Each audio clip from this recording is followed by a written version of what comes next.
You know, guys, I really don't know what I'm going to say in this video, quite frankly. I am beyond tired at this point, and in this video, we are going to be discussing something that has been a long-standing supposed fan theory, and by fan theory, we are talking about a recent delusion of people who want to make everything about their identity, and they are seeking validation for their own personal identity in every piece of media that's out there, especially some of the most innocent media that is out there, like Nintendo. They're seeking validation for their sexual identity or their just identity in general. It's absolutely insane. In today's video, we're going to be talking about the supposed popular fan theory, according to the Western gaming media, of Samus Aran from Metroid being trans. Yes, ladies and gentlemen, I am not kidding. This is a story that has been around for a while, and every once in a while, it comes back up once or twice a year, anytime they want some free clicks on their website, if they're getting very desperate during high ad revenue season of, you know, the holidays. There is a recent article that has surfaced from The Gamer, everybody's most famous popular website ever, that says the following: Baldur's Gate 3 actress wants Nintendo to canonize popular fan theory that Samus Aran is a badass trans bounty hunter. Yes, ladies and gentlemen, one of the best female characters ever in history, they're trying to co-opt and add a dick to it.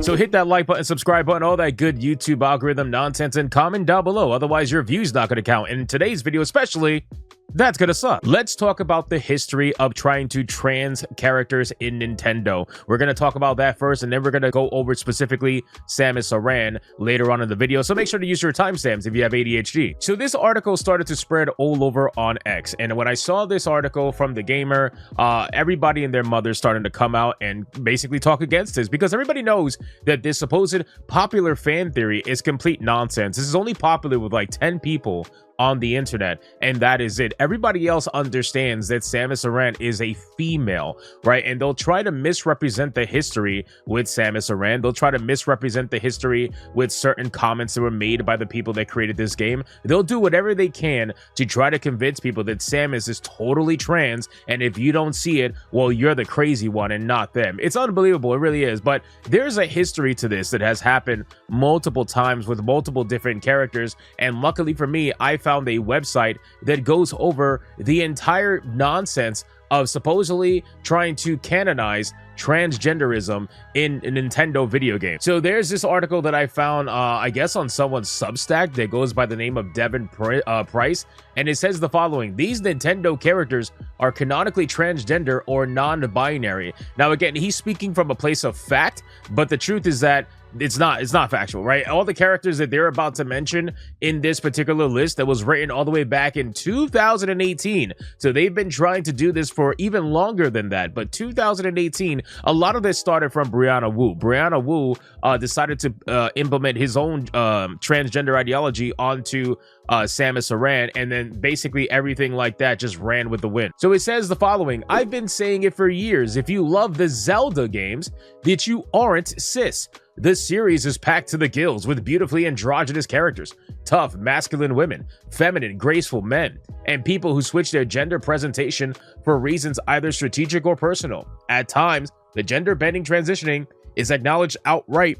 Other times, it is implied by character design or clothing or mannerism. In some games, the titular Zelda is absent, leading many players, including me when I first picked up Link's Awakening in 3rd grade, to assume the pretty angular-faced androgynous hero was a female knight named Zelda. In Ocarina of Time, Zelda herself physically transforms into Sheik, a wide-shouldered, flat-chested warrior, and is referred to with male pronouns. In Breath of the Wild, Link is given a female Gerudo outfit by the male Hylian, who identifies as female. In Triforce Heroes, Link dons a dress and is clearly overjoyed to do so. Of course, his standard clothing, a long tunic and tights, is already gender neutral, even feminine. Ladies and gentlemen, this is a prime example of what it means to look at something and see what you want to see, right? This is the problem. A lot of these people try to talk about media literacy, and what it really is them having bias, immediately going into whatever they're looking at and trying desperately to find anything that they can possibly say ties to their own real life identity or sexuality or whatever,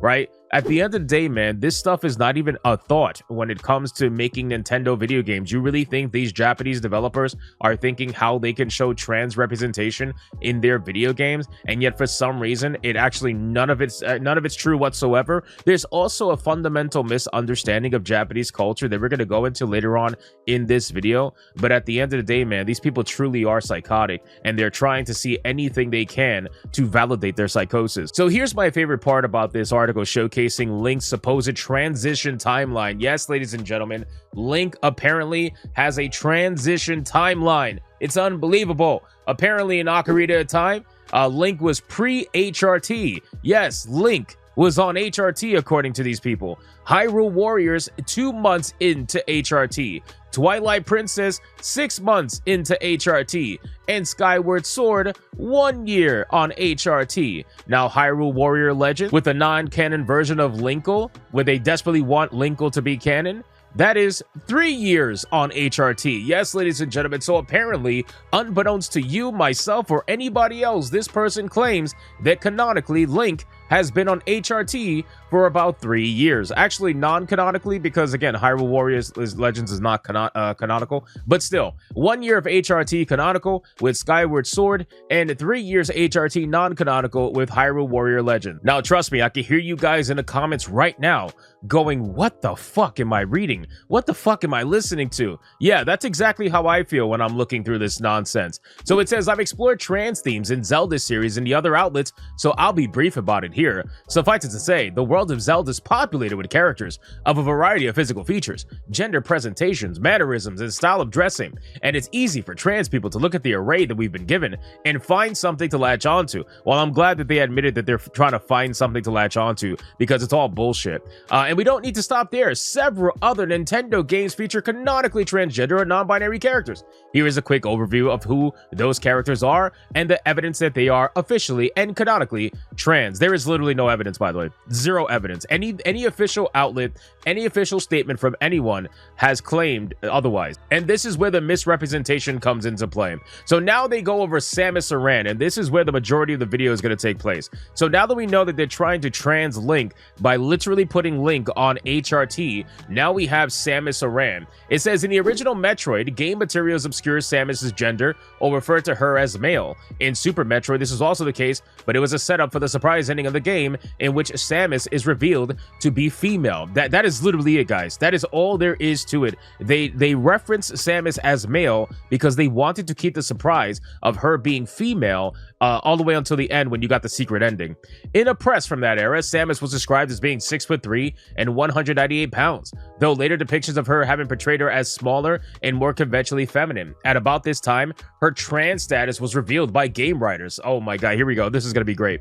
In 1994, the writers of the official Japanese Super Metroid strategy guide asked Metroid developers if they could share any secrets about the intergalactic bounty hunter. Hirofumi Matsuoko, who also helped on the original design for Samus Aran, claimed that she wasn't a woman, but instead a new half. This language has its own issues, but terminology used for gender in the early 90s was different in Japan as it was in the West. And what do they source? They source an article from the Mary Sue. The Mary Sue.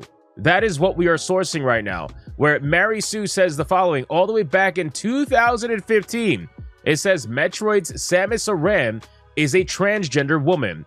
Deal with it. It has over 2,200 comments on this article. This is probably the only article that people have ever clicked on the Mary Sue. Mary Sue is a website that makes literally zero money and has honestly been losing money and got subsidized by private investors over in Australia in order to be saved. Why am I not surprised? They go on to say that representation for transgender people is equally tough to find in gaming, but apparently that's why they're thrilled to tell you that one of the most famous women in video game history happens to also be a transgender woman. It's none other than Nintendo's Samus Aran. It's true. In 1994, and then they go on with the same nonsense that the last person said. There has been some debate asking if the comment was in jest or genuine. Some have compared Matsuoka's use of new half to the offensive Western term she-male. It's impossible to interpret this as an ugly joke about Samus's traditionally masculine appearance, as illustrated in the 80s by Nintendo Power, where she is said to be 6'3" and 198 pounds. Again, ladies and gentlemen, I need you to understand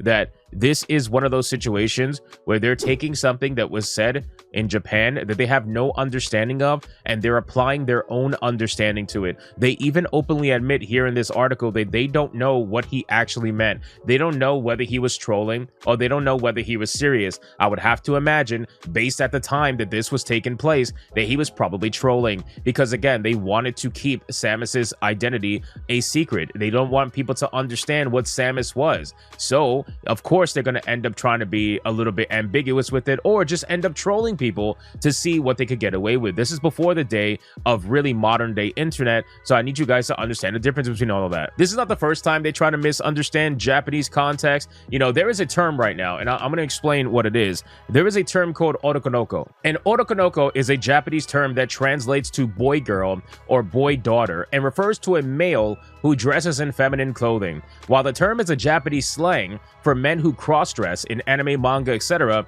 it has also become a subculture in Japan where men cross-dress for entertainment and performance, similar to drag culture. The otokonoko subculture is a form of gender expression and is not necessarily tied to gender identity or sexual orientation. So what they do in the West is that they take characters in media that are referred to in Japan as otokonokos, and what they do is they make them trans through localization, which is not what it is at all. If you are an otokonoko, and if you talk to anybody who classifies themselves as that in Japan, and this has been expressed by Japanese people before, they will tell you that they are boys. They will tell you that they are men. They're not going to sit up here and pretend as if they're trying to live their life as females. They live their life as men, but they end up dressing either for fun or entertainment or for work or for whatever, or just overall because they like to. They end up dressing as a woman temporarily, but eventually they go back to looking like men in their everyday life, and they live their lives as men in everyday life. So they try to take these characters that are otokonokos and they transform them into trans representation in the West and try to pretend as if these characters are trying to become women. There is a distinction there that they are purposefully misrepresenting for whatever that reason to be, so that they can have extra representation in the West for characters that come out from the East, even though that representation may or may not actually be there, and 99% of the time it's not actually there. So this is exactly what they're doing with Matsuoka, with his context about the new half. And even in Mary Sue, they say in the uglier context, new half refers to trans women who have not had gender confirmation surgery, equivalent to Matsuoka laughing and remarking, yeah, Samus has a dick. Exactly. Like, it's literally just a joke at the end of the day, and they're utilizing a joke. Brianna Wu and the Mary Sue and all these people are utilizing a joke by Matsuoka about, you know, Samus supposedly being a new half, and they're trying to take it so serious that now apparently it makes her canonically trans. This is the extent of which their psychosis goes, and it's unbelievable. Now, obviously, there's been some negation to this whole comment where Matsuoka's remarks, some gamers have pointed out to an FAQ on the Japanese Zero Mission site by Yoshio Sakamoto, co-director of Metroid, where there he says Samus being a new half is not impossible, but unlikely. Others have pointed to Samus's portrayal as a child in Metroid Zero Mission, Metroid Other M, and official manga as proof that she is actually a real woman. Listen, I'm going to tell you right now, Samus is a woman, okay? That's just what it is. Samus is a woman. You need to get over it. This whole idea of trying to make Samus trans for whatever stupid reason you have is, you got to let it go. Go make another character that's trans. If you want to copy the character, go do whatever you want to do. But do not try to sit up here and try to take away one of the most famous and known female characters and try to make them have a dick. That is going to be, like, that is unbelievable that you are trying to do this. And apparently it doesn't just end there. It's not just Samus, it's Link as well. There's other characters in Nintendo that they're trying to make trans. I don't understand why we are even trying to look at gender identity or sexual identity in Nintendo video games of all video games. Like, what the fuck is wrong with you? But again, I don't know. At this point, these people are insane. So now we're going to return back to the Gamers article where things are going to get really interesting, where they try to claim that this is a popular fan theory. So if we scroll down here, we're going to see the article talking about the actress, where she says the following: I still think Nintendo should come out and tell us what we already know, which is that Samus is trans. She says with a wry smile and a chuckle, people just think that we've misunderstood her character. They think that she's like a mother, and it's like, no, she's a badass trans bounty hunter from space. Okay. She then moves on to talk about how good The Legend of Zelda Echoes of Wisdom is, stating that it's great that Nintendo has given players control of the titular character before circling back to her previous point, interjecting, also, Nintendo, call me when you want to make the Metroid movie. Now, this is coming from a trans actress that worked on Baldur's Gate, by the way, which is hilarious. So it's literally like you are wanting to just see your version of yourself in whatever video game. You are co-opting popular known characters already to push whatever your modern day nonsense is. This is why people, like, this is why you can't hate games journalists enough. And I know that this is a common like thing that is said on the internet, but these articles are reminders that this is what they want to talk about. They don't want to talk about the actual video games. They don't want to critique the video games in any manner outside of like, well, there's not enough representation. It really is just superficial bullshit. It's all of them circle jerking each other and trying to just make each other feel better about just being completely left out of the conversation. It says, while Thorne's comments were a little tongue-in-cheek, they're relevant to ongoing discussions about diversity and representation within the games industry. Nobody's talking about that. Nobody's talking about diversity and representation in the games industry in any serious manner other than the journalists and the Western gaming industry. Honestly, even the Western gaming industry is slowly but surely giving it up because they realize that nobody actually cares as much as they thought they cared. They thought it was going to bring them money, and all it's brought them is pain and suffering and layoffs and studio closures. That's literally it. So they tried to virtue signal about it, and they ended up getting felted over it. Now, there's an article here from The Federalist that tries to talk a little bit more sense into things. It's called The Contradiction of Claiming Samus Aran is Trans by Mythios Holt, and it says transgender game developer Brianna Wu recently caused something of a stir in the gaming community with his transparent attempt to transform his Tumblr headcanon into reality. I speak of his article, Metroid Samus Aran as a Trans Woman, Deal With It. It garnered several well-written rebuttals, with two highlights being Brandon Morse at this very site and a piece by Anthony Lee at Tech Raptor. Here is where Brianna Wu actually tried to combat the common claims against Samus Aran being trans. Wu says the most harmful, damaging argument by far is that claiming Samus is a transgender woman, I'm somehow taking away her legacy as a strong female character. This, put bluntly, is blatantly transphobic and terrible. Cisgender women do not have a monopoly on the female perspective. Neither do white women or straight women. Yesterday, Idris Elba was trending because many white people were unable to see him as James Bond. Clearly, if you can't imagine Bond as a black person, you have unconscious bias against black people. Similarly, if you can't imagine Samus as a transgender woman, you have unconscious bias against transgender women. This is literally bullshit. Like, I don't know how else to put it other than that. This is like, this article is correct. This is headcanon. This is absolutely headcanon that they're trying to pass off as actual canonical fact, and it's not. I really think what they want to do is destroy womanhood in general. These guys who just couldn't make it as men, who couldn't deal with the responsibility of being men, ended up trying to cosplay as women for whatever that reason may be. It became very popular in the 2020 all the way to like 2023, 2024. But towards the beginning of 2024, it started to die off. And now in 2025, nobody gives a fuck. Nobody wants to hear this nonsense. If you look at Gen Z claiming to be trans, it is completely falling off. The fad is as obvious. It was so obvious to anybody with a brain that you had people identifying as some form of LGBTQ just for social points and social clout. And now that that clout has dried up, the identification of LGBTQ has completely fallen off the map, especially the rarer ones, which is like trans and whatnot, completely fallen off the map. And it's only relevant to people that gave their entire livelihoods to this identity, that really sold themselves the idea, or to be quite honest with you, they know that it gives them social clout still in the industry that they're in, which is the gaming industry, and they don't want to give it up because they know if they just got to be a regular dude, then they got to deal with all the bullshit that regular dudes have to deal with. Now, again, ladies and gentlemen, there are other examples of, Nintendo characters being trans. Vivian being an Otokonoko turned into a trans character in the West. That one is hilarious from Paper Mario. I've made videos talking about that nonsense before in the past, and all of it is due to Western translation. Again, like, Vivian was initially an Otokonoko character, and they ended up trying to turn it into a trans character in the West, successfully, by the way.